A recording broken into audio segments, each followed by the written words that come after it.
Hey there everyone, I hope you're all fine. So in this tutorial we are going to learn how to equip or enable clan border in Call of Duty Mobile. So without further ado, let's get started. So first of all you need to be in a clan. So as you can see there's an option at the bottom center here called clan.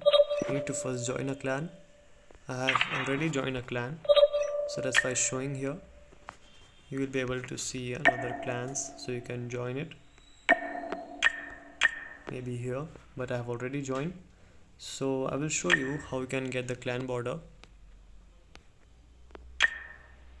So as you can see, these members here, they all have these borders, and these are the rewards that they have got. So in order to get the clan border, you need to join the clan wars. So it's showing this option here, it's highlighting it.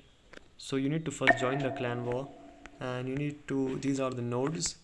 So right now it's showing these ones are active. The other nodes have been captured, so you can join any of them, and you need to join the barrels and win it, and you will get the clan border at the end of the season. So it's showing that the season will end on February 2024, so it's next month. So according to the date of this video, you can find when your season ends, and in February you will be able to get the clan border. So you need to join the wars and fight along with them, and you will be able to have the clan border like they have. And you will also get the rewards along with it. So that's how you can get the clan border in Call of Duty Mobile. So that's it for today guys, hope you found the video helpful. See you soon, have a good day.